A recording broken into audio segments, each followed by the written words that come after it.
कांग्रेस ने सिर्फ कुछ कट्टरपंथियों को ही खुश किया है।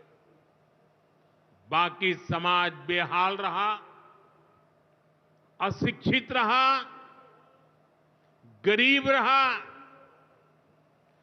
कांग्रेस की इस कुनीति का सबसे बड़ा प्रमाण वक्फ कानून है। देश आजाद होने के बाद 2013 तक वक्फ का कानून चलता था, लेकिन चुनाव जीतने के लिए, तुष्टीकरण की राजनीति के लिए, वोट बैंक की राजनीति के लिए 2013 के आखिर में, आखिरी सत्र में कांग्रेस ने इतने सालों तक चल रहे वक्फ के कानून में आनन फानन संशोधन कर दिया ताकि चुनाव में वोट पा सके। वोट बैंक को खुश करने के लिए इस कानून को ऐसा बना दिया कि बाबा साहब आंबेडकर के संविधान की ऐसी की तैसी संविधान से ऊपर कर दिया। ये बाबा साहब का सबसे बड़ा अपमान का काम था। साथियों, ये कहते हैं कि उन्होंने मुसलमानों के हित में किया। मैं जरा ऐसे सभियों से पूछना चाहता हूं, वोट बैंक के भूखे इन राजनेताओं से कहना चाहता हूं, अगर सच्चे अर्थ से आपके दिल में मुसलमानों के लिए थोड़ी भी हमदर्दी है तो कांग्रेस पार्टी अपने पार्टी के अध्यक्ष मुसलमान को बनाए। क्यों नहीं बनाते भाई? संसद में टिकट देते हैं, 50% मुसलमानों को दो। जीत करके आएंगे तो अपनी बात बताएंगे, लेकिन ये नहीं करना है। कांग्रेस में तो कुछ नहीं देना है। देश के नागरिकों के अधिकारों को छीनना और देना, इनकी नीयत किसी का भी भला करने की कभी नहीं रही, मुसलमानों का भला करने की भी नहीं रही। बाबा साहब आंबेडकर, बाबा साहब आंबेडकर, बाबा साहब आंबेडकर। हरियाणा के मुख्यमंत्री श्रीमान नायब सिंह सैनी जी, केंद्रीय मंत्रिमंडल के मेरे साथी श्रीमान मुरलीधर मोहोल जी, हरियाणा सरकार के सभी मंत्रीगण, सांसद और विधायकगण और मेरे प्यारे भाई और बहनों,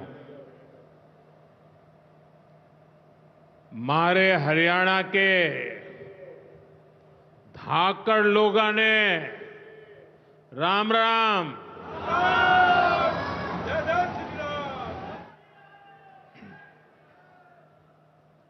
ठाडे जवान, ठाडे खिलाड़ी और ठाडा भाईचारा, यो से हरियाणा की पहचान।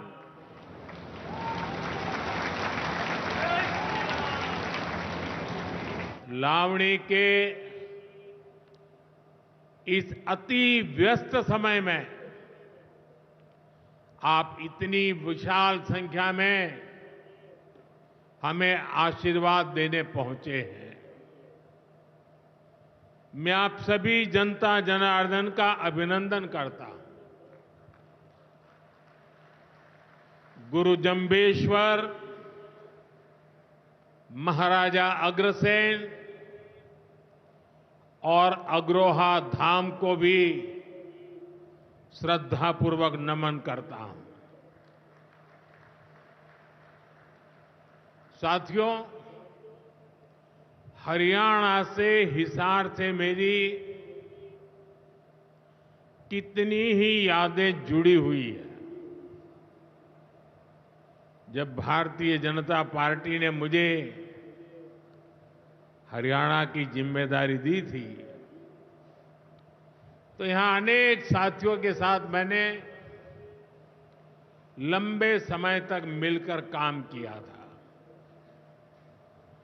इन सभी साथियों के परिश्रम ने भारतीय जनता पार्टी की हरियाणा में नींव को मजबूत किया है। और आज मुझे ये देखकर गर्व होता है कि भाजपा विकसित हरियाणा, विकसित भारत के लक्ष्य को लेकर पूरी गंभीरता से काम कर रहा है। साथियों, आज का दिन हम सभी के लिए, पूरे देश के लिए और खास करके दलित, पीड़ित, वंचित, शोषित, उन सब के लिए बहुत महत्वपूर्ण दिवस है। उनके जीवन में तो एक दूसरी दिवाली होती है। आज संविधान निर्माता बाबा साहब आंबेडकर की जयंती है। उनका जीवन, उनका संघर्ष, उनका जीवन संदेश हमारी सरकार की 11 साल की यात्रा का प्रेरणा स्तंभ बना है। हर दिन, हर फैसला, हर नीति बाबा साहब आंबेडकर को समर्पित है। वंचित, पीड़ित, शोषित, गरीब, आदिवासी, महिलाएं, इनके जीवन में बदलाव लाना, इनके सपनों को पूरा करना, ये हमारा मकसद है। इसके लिए निरंतर विकास, तेज विकास, और यही भाजपा सरकार का मंत्र है। साथियों, इसी मंत्र पर चलते हुए आज हरियाणा से अयोध्या धाम के लिए फ्लाइट शुरू हुई है। यानी अब श्री कृष्ण जी की पावन भूमि हरियाणा प्रभु राम की नगरी से सीधे जुड़ गई है।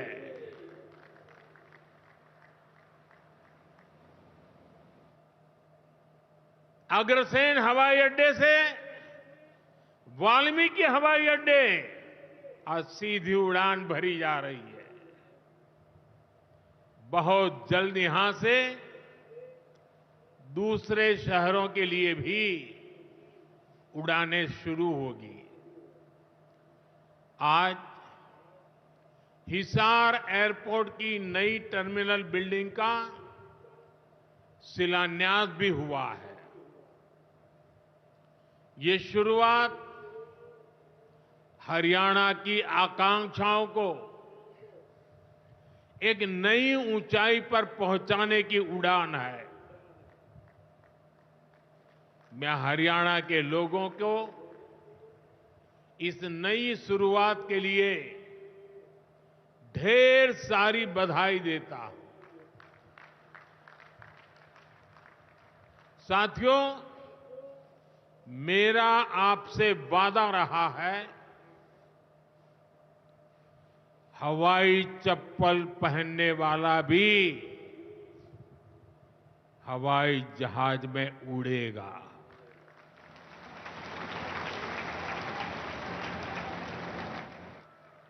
और ये वायदा हम देश में चारों तरफ पूरा होता देख रहे हैं। बीते 10 सालों में करोड़ों भारतीयों ने जीवन में पहली बार हवाई सफर की है। हमने वहां भी नए एयरपोर्ट बनाए जहां कभी अच्छे रेलवे स्टेशन तक नहीं थे। 2014 से पहले देश में 74 एयरपोर्ट थे। सोचिए, 70 साल में 74।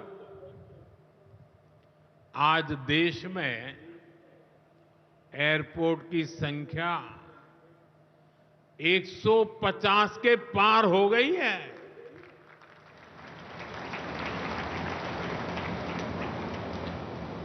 देश के करीब 90 एरोड्रम उड़ान योजना से जुड़ चुके हैं। 600 से अधिक रूट पर उड़ान योजना के तहत हवाई सेवा चल रही है। इनमें बहुत कम पैसों में लोग हवाई यात्रा कर रहे हैं और इसलिए आज हर साल हवाई यात्रा करने वालों का नया रिकॉर्ड बन रहा है। हमारी एयरलाइन कंपनियों ने भी रिकॉर्ड संख्या में 2000 नए जहाजों का, हवाई जहाजों का ऑर्डर दिया है। और जितने नए जहाज आएंगे उतनी ही ज्यादा नौकरियां पायलट के रूप में हो, एयर होस्टेस के रूप में हो, सैकड़ों नई सेवाएं भी होती है। एक जगह हवाई जहाज चलता है तब ग्राउंड स्टाफ होता है, न जाने कितने काम होता है। ऐसी अनेक सेवाओं के लिए नौजवानों को रोजगार के अवसर मिलेंगे। इतना ही नहीं, हवाई जहाज के मेंटेनेंस से जुड़ा एक बड़ा सेक्टर भी अनगिनत रोजगार बनाएगा। हिसार का ये एयरपोर्ट भी हरियाणा के नौजवानों के सपनों को नई ऊंचाई देगा। साथियों, हमारी सरकार एक तरफ कनेक्टिविटी पर बल दे रही है, दूसरी तरफ गरीब कल्याण और सामाजिक न्याय भी सुनिश्चित कर रही है। और यही तो बाबा साहब आंबेडकर का सपना था। हमारे संविधान निर्माताओं की यही आकांक्षा थी। देश के लिए मरने मिटने वालों का भी यही सपना था। लेकिन हमें ये कभी भूलना नहीं है कि कांग्रेस ने बाबा साहब आंबेडकर के साथ क्या किया। जब तक बाबा साहब जीवित थे, कांग्रेस ने उन्हें अपमानित किया। दो बार उन्हें चुनाव हरवाया। कांग्रेस की पूरी सरकार उनको उखाड़ फेंकने में लगी थी। उनको सिस्टम से बाहर रखने की साजिश की गई। जब बाबा साहब हमारे बीच नहीं रहे तो कांग्रेस ने उनकी याद तक मिटाने की कोशिश की।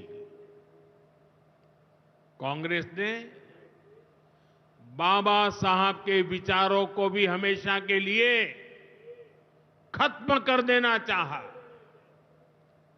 डॉक्टर अंबेडकर संविधान के संरक्षक थे। कांग्रेस संविधान की भक्षक बन गई है। डॉक्टर अंबेडकर समानता लाना चाहते थे, लेकिन कांग्रेस ने देश में वोट बैंक का वायरस फैला दिया। साथियों, बाबा साहब चाहते थे कि हर गरीब, हर वंचित गरिमा से जी सके, सर ऊंचा करके जिए, वो भी सपने देखें, अपने सपने पूरे कर सके। लेकिन कांग्रेस ने एससी, एसटी, ओबीसी को सेकंड क्लास सिटीजन बना दिया। कांग्रेस के लंबे शासनकाल में कांग्रेस के नेताओं के घर में स्विमिंग पूल तक पानी पहुंच गया, लेकिन गांव में नल से जल नहीं पहुंचा। आजादी के 70 साल बाद भी गांवों में सिर्फ 16% घरों में नल से जल आता था। सोचिए, 100 घर में से 16 घर में। इससे सबसे ज्यादा प्रभावित कौन थे? इससे एससी, एसटी, ओबीसी सबसे ज्यादा प्रभावित थे। अरे उनकी इतनी ही चिंता थी, आज जो गली गली में जाके भाषण झाड़ रहे हैं, अरे कम से कम मेरे एससी, एसटी, ओबीसी भाइयों के घर तक अरे पानी तो पहुंचा देते। हमारी सरकार ने 6-7 साल में 12 करोड़ से ज्यादा ग्रामीण घरों में नल कनेक्शन दिए हैं। आज गांव के 80% घरों में, यानी पहले 100 में से 16, आज 100 में से 80 घरों में नल से जल आता है। और बाबा साहब का आशीर्वाद है, हम हर घर तक नल से जल पहुंचाएंगे। शौचालय के अभाव में भी सबसे बुरी स्थिति एससी, एसटी, ओबीसी समाज की ही थी। हमारी सरकार ने 11 करोड़ से ज्यादा शौचालय बनवाकर वंचितों को गरिमा का जीवन दिया है। साथियों, कांग्रेस के जमाने में एससी, एसटी, ओबीसी के लिए बैंक का दरवाजा तक नहीं खुलता था। बीमा, लोन, मदद, ये सारी बातें सब सपना था। लेकिन अब जनधन खातों के सबसे बड़े लाभार्थी मेरे एससी, एसटी, ओबीसी के भाई बहन हैं। हमारे एससी, एसटी, ओबीसी भाई बहन आज गर्व से जेब में से रुपए कार्ड निकाल करके दिखाते हैं। जो अमीरों के जेब में कभी रुपए कार्ड हुआ करते थे, वो रुपए कार्ड आज मेरा गरीब दिखा रहा है। साथियों, कांग्रेस ने हमारे पवित्र संविधान को सत्ता हासिल करने का एक हथियार बना दिया। जब जब कांग्रेस को सत्ता का संकट दिखा, उन्होंने संविधान को कुचल दिया।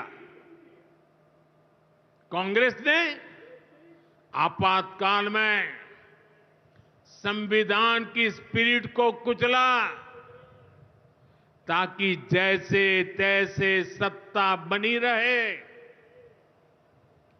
संविधान की भावना है कि सबके लिए एक जैसी नागरिक संहिता हो, जिसे मैं कहता हूं सेक्युलर सिविल कोड। लेकिन कांग्रेस ने इसे कभी लागू नहीं किया। उत्तराखंड में भाजपा सरकार आने के बाद सेक्युलर सिविल कोड, समान नागरिकता संहिता, ये लागू हुई। डंकी की चोट पर लागू हुई। और देश का दुर्भाग्य देखिए, संविधान को जेब में लेकर के बैठे हुए लोग, संविधान पर बैठ गए हुए लोग, ये कांग्रेस के लोग उसका भी विरोध कर रहे हैं। साथियों, हमारे संविधान ने एससी, एसटी, ओबीसी के लिए आरक्षण का प्रावधान किया, लेकिन कांग्रेस ने उनको आरक्षण पहुंचा कि नहीं पहुंचा, उनके बच्चों को शिक्षा के लिए सुविधाएं प्रारंभ मिलना शुरू हुआ कि नहीं हुआ, एससी, एसटी, ओबीसी के कोई व्यक्ति अधिकार से वंचित तो नहीं रह गए, उसकी कभी परवाह नहीं की। लेकिन राजनीतिक खेल खेलने के लिए कांग्रेस ने बाबा साहब आंबेडकर ने जो सपना देखा था, सामाजिक न्याय के लिए संविधान में जो व्यवस्था की थी, उसको भी पीठ में छुरा भोंककर उस संविधान के उस प्रावधान को तुष्टीकरण का माध्यम बना दिया। अभी आपने भी समाचारों में सुना होगा, कर्नाटका की कांग्रेस सरकार ने टेंडर में भी अब एससी, एसटी, ओबीसी के अधिकार छीन करके धर्म के आधार पर आरक्षण दे दिया। जबकि संविधान में बाबा साहब आंबेडकर ने साफ साफ शब्दों में चर्चा में कहा था कि संविधान में कतई धर्म के आधार पर आरक्षण की व्यवस्था नहीं की जाएगी। और हमारे संविधान ने धर्म के आधार पर आरक्षण के लिए प्रतिबंध लगाया हुआ है। साथियों, कांग्रेस की तुष्टीकरण की इस नीति का बहुत बड़ा नुकसान मुस्लिम समाज को भी हुआ है। कांग्रेस ने सिर्फ कुछ कट्टरपंथियों को ही खुश किया है, बाकी समाज बेहाल रहा, अशिक्षित रहा, गरीब रहा। कांग्रेस की इस कुनीति का सबसे बड़ा प्रमाण वक्फ कानून है। देश आजाद होने के बाद 2013 तक वक्फ का कानून चलता था, लेकिन चुनाव जीतने के लिए, तुष्टीकरण की राजनीति के लिए, वोट बैंक की राजनीति के लिए 2013 के आखिर में, आखिरी सत्र में कांग्रेस ने इतने सालों तक चल रहे वक्फ के कानून में आनन फानन संशोधन कर दिया ताकि चुनाव में वोट पा सके। वोट बैंक को खुश करने के लिए इस कानून को ऐसा बना दिया कि बाबा साहब आंबेडकर के संविधान की ऐसी की तैसी,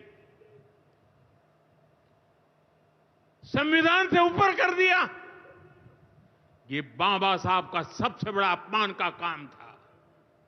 साथियों, ये कहते हैं कि उन्होंने मुसलमानों के हित में किया। मैं जरा ऐसे सभियों से पूछना चाहता हूं, वोट बैंक के भूखे इन राजनेताओं से कहना चाहता हूं, अगर सच्चे अर्थ से आपके दिल में मुसलमानों के लिए थोड़ी भी हमदर्दी है तो कांग्रेस पार्टी अपने पार्टी के अध्यक्ष मुसलमान को बनाए। क्यों नहीं बनाते भाई? संसद में टिकट देते हैं, 50% मुसलमानों को दो। जीत करके आएंगे तो अपनी बात बताएंगे, लेकिन ये नहीं करना है। कांग्रेस में तो कुछ नहीं देना है। देश के नागरिकों के अधिकारों को छीनना और देना, इनकी नीयत किसी का भी भला करने की कभी नहीं रही, मुसलमानों का भला करने की भी नहीं रही। यही कांग्रेस की अच्छी सच्चाई है। साथियों, वक्फ के नाम पर लाखों हेक्टेयर जमीन पूरे देश में है। इस जमीन, इस प्रॉपर्टी से गरीब का, बेसहारा महिलाओं बच्चों का भला होना चाहिए था। और आज ईमानदारी से उसका उपयोग हुआ होता तो मेरे मुसलमान नौजवानों को साइकिल के पंक्चर बना करके जिंदगी नहीं गुजारनी पड़ती। लेकिन इससे मुट्ठी भर भू माफिया का कोई भला हुआ। पसमानदा मुस्लिम इस समाज को कोई फायदा नहीं हुआ। और ये भूमाफिया किसकी जमीन लूट रहे थे? ये दलित की जमीन लूट रहे थे, पिछड़ों की जमीन लूट रहे थे, आदिवासी की जमीन लूट रहे थे, विधवा महिलाओं की संपत्ति लूट रहे थे। सैकड़ों विधवा मुस्लिम महिलाओं ने भारत सरकार को चिट्ठी लिखी, तब जाके कानून की चर्चा आई है। वक्फ कानून में बदलाव के बाद अब ये गरीबों से जो लूटा जा रहा है वो बंद होने वाला है।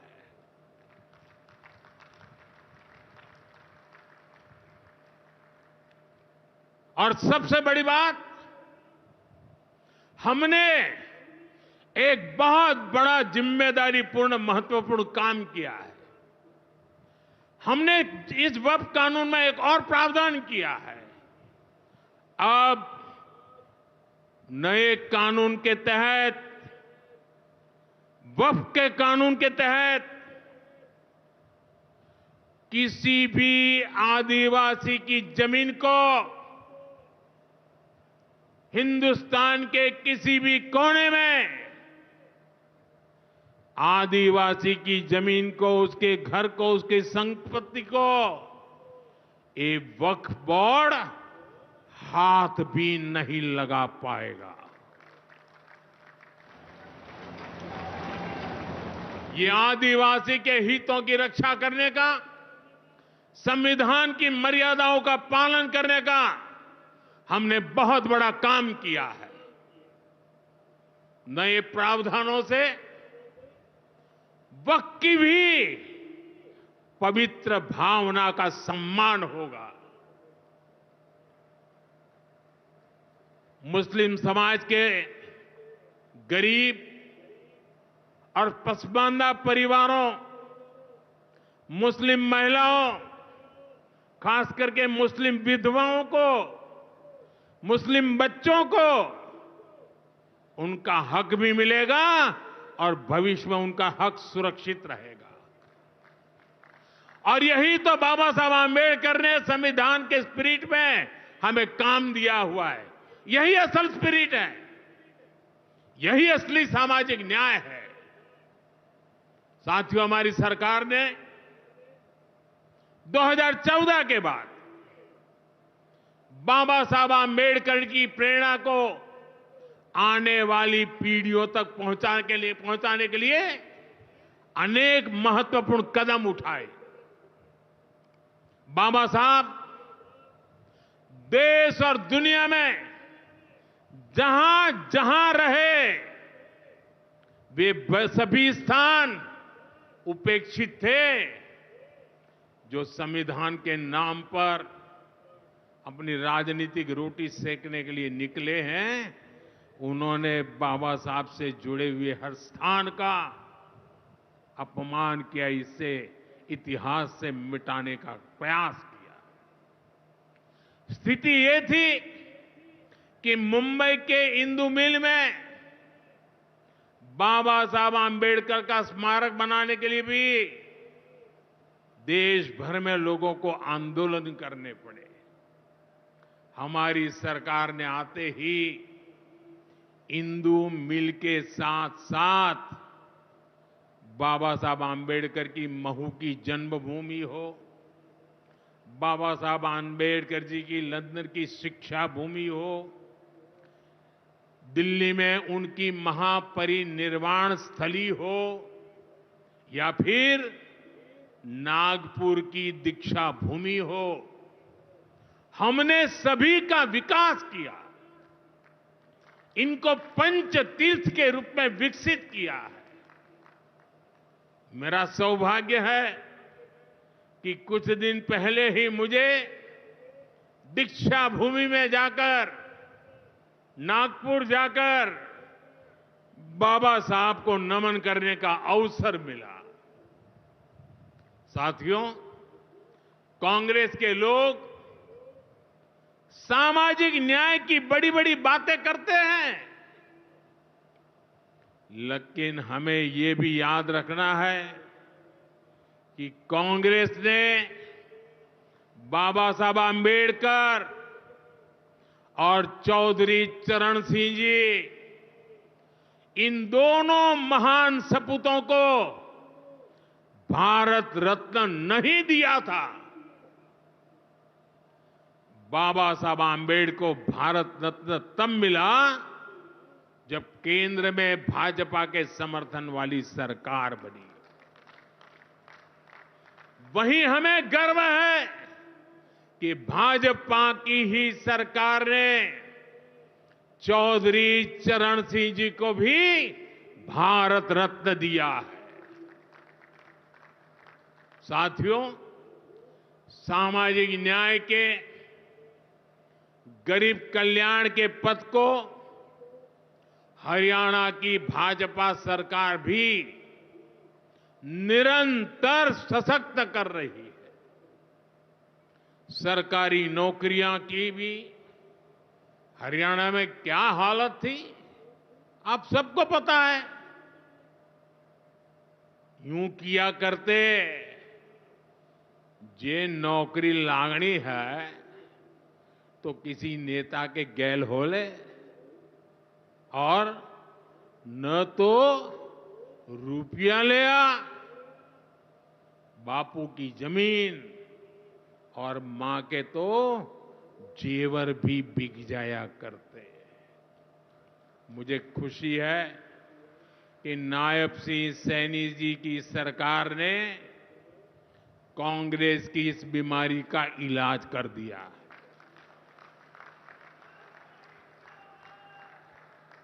बिना खर्ची, बिना पर्ची के नौकरियां देने का जो ट्रैक रिकॉर्ड हरियाणा का है, वो अद्भुत है। और मुझे गर्व है कि मुझे ऐसे साथी मिले हैं, ऐसी साथी सरकार मिली है। यहां के 25,000 नौजवानों को सरकारी नौकरी ना मिले, इसके लिए कांग्रेस ने एड़ी चोटी का जोर लगा दिया था। लेकिन इधर मुख्यमंत्री नायब सैनी जी ने शपथ ली, उधर हजारों युवाओं को नियुक्ति पत्र जारी कर दिए गए। ये है भाजपा का, सरकार का सुशासन। और अच्छा ये है कि नायब सिंह सैनी जी की सरकार आने वाले वर्षों में हजारों नई नौकरियों का रोड मैप बना करके चल रही है। साथियों, हरियाणा वो प्रदेश है जहां बहुत बड़ी संख्या में युवा सेना में जाकर देश की सेवा करते हैं। कांग्रेस ने तो वन रैंक वन पेंशन को लेकर भी दशकों तक धोखा ही दिया। ये हमारी सरकार है जिसने वन रैंक वन पेंशन योजना लागू की। अब तक हरियाणा के पूर्व फौजियों को भी OROP के वन रैंक वन पेंशन के 13,500 करोड़ रुपए 13,500 करोड़ रुपए दिए जा चुके हैं। आपको याद होगा, इसी योजना पर झूठ बोलते हुए कांग्रेस सरकार ने पूरे देश के फौजियों के लिए सिर्फ 500 करोड़ रुपए का प्रावधान किया था। अब आप सोचिए, अकेले हरियाणा में 13,500 करोड़, और कहां 500 करोड़, कैसी आंख में धूल डालने की प्रवृत्ति थी। कांग्रेस किसी की सगी नहीं है, वो सिर्फ सत्ता की सगी है। वो न दलितों की सगी है, न पिछड़ों की सगी है, न मेरे देश की माता बहन बेटियों की सगी है, और न ही वो मेरे फौजियों की सगी है। साथियों, मुझे पूरा विश्वास है कि हरियाणा विकसित भारत के संकल्प को मजबूती देगा। खेल हो या फिर खेत, हरियाणा की मिट्टी की खुशबू दुनिया भर में महक बिखेरती रहेगी। मुझे हरियाणा के अपने बेटे बेटियों पर बहुत भरोसा है। ये नया एयरपोर्ट, ये नई उड़ान हरियाणा के सपनों को पूरा करने की प्रेरणा बने। और इतनी विशाल संख्या में आप आशीर्वाद देने आए, ये मेरा सौभाग्य है। मैं आपको सर झुका करके नमन करता हूं और अनेक सफलताओं के लिए अनेक अनेक शुभकामनाएं देता हूं, बहुत बहुत बधाई देता हूं। मेरे साथ बोलिए, भारत माता की, भारत माता की, भारत माता की। बहुत बहुत धन्यवाद।